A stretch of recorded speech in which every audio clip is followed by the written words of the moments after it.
Hi everybody, welcome back to the Seesaw and another week of meals. We're starting off tonight on Monday with some chicken thighs that have got a honey garlic marinade on them, and we've got some quick cook crispy fries. These are the ones that take only 5 minutes in the oven, surprisingly. I didn't think they would be done, but they are just about. They could have done with a couple more minutes, but they're the sort of fries where if you leave them too long, they'll just be like sticks, like crunchy sticks, so chip sticks, but they are fine. And we've got some salad on the side. So the chicken was just marinated in a mixture of some soy sauce, some honey, some garlic, and a little bit of water.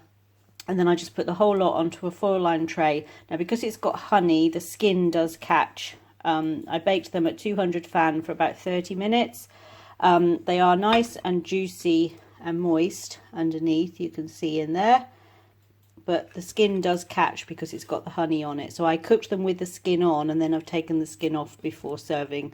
That way you're just throwing away the kind of blackened skin. You can eat it, it's not burned, it's just blackened because of the honey. It catches from the heat.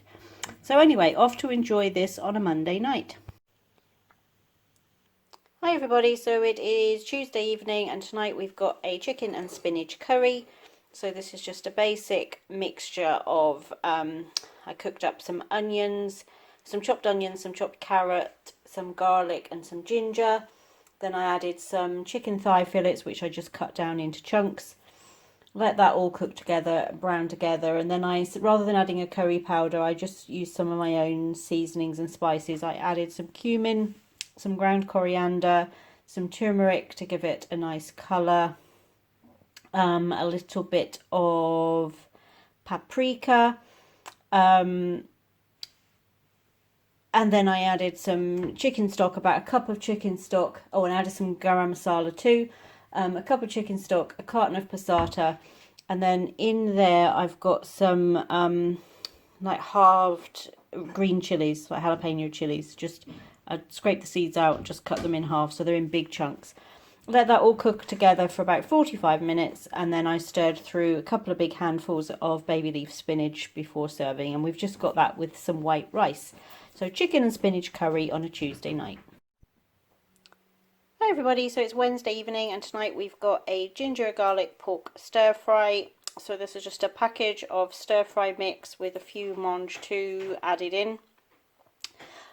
Just cooked those up in the pan, took them out of the pan, put in some pork steaks which I'd cut into strips, and then I made up a simple little sauce with some soy sauce, some grated ginger, some garlic, and about a quarter teaspoon of Chinese 5-spice. I just mixed that all together, poured it over the pork, let the pork cook, added the vegetables back in, and I cooked up a package of the dried medium egg noodles.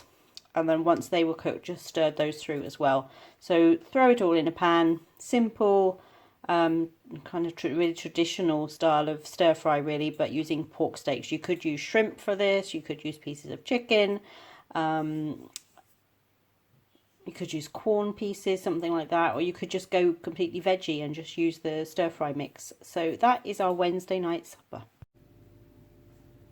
Hi everybody, so it's Thursday night and tonight we've got savoury mince and mushrooms with some little roasties that I did in the active fryer, and I've just seasoned them with some garlic and some parsley, some steamed vegetables, broccoli, carrots, cauliflower and peas. And the mince is just a package of mince with some sliced red onion, some garlic, a punnet of chestnut mushrooms which I chopped up and cooked those all together. Well, I cooked the mince first and took it out of the pan. I cooked the onions and garlic for a little bit, then added the mushrooms in, and then once they were all nicely kind of caramelized, I put the mince back in.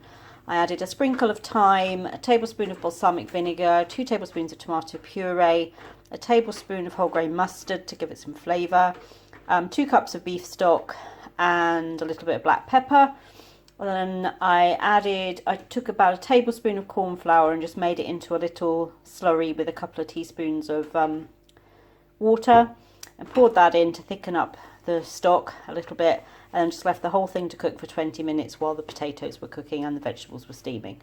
So it's a savoury mince with mushrooms with little garlic and herb roasties and some steamed vegetables. Hi everybody, so it's Friday night and tonight we've got a variation on the chicken fajita pasta. So last time I made a pasta bake.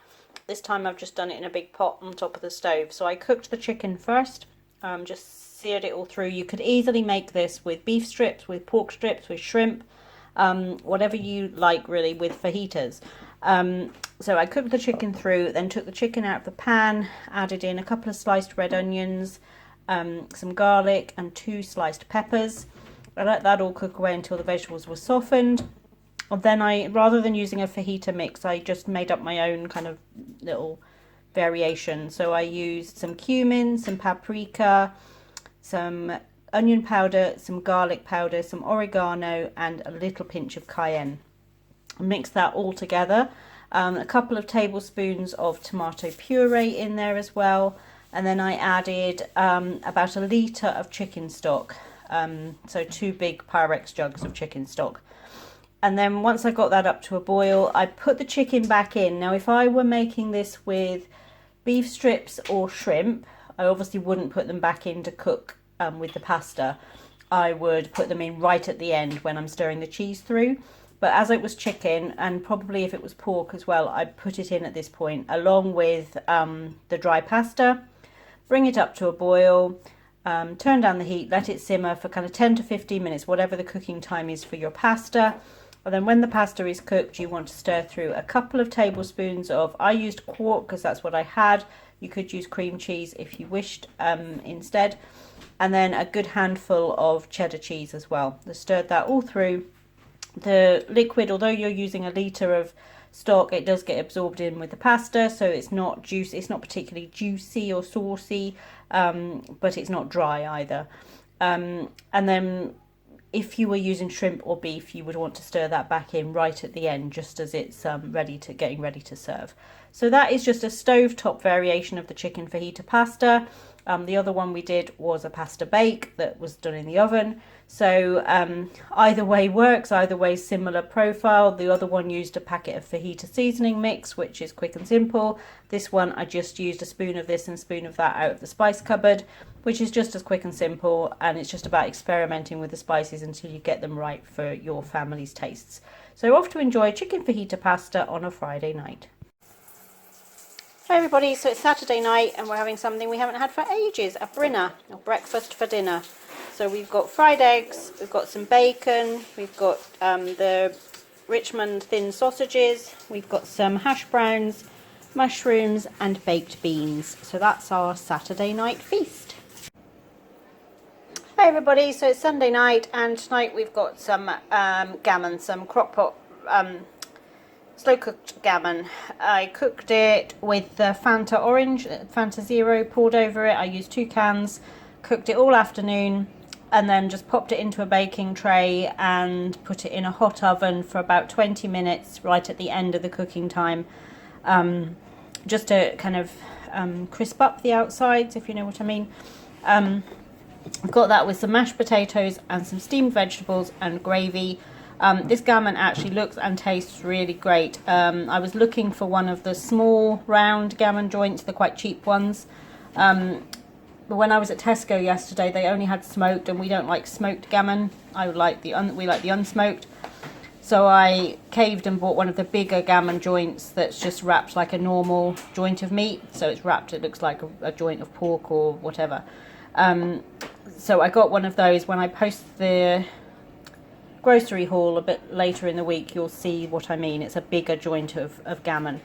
So I wasn't sure how it would turn out, but it's actually really lovely. It's carved up really nicely, as you can see, these nice thick slices.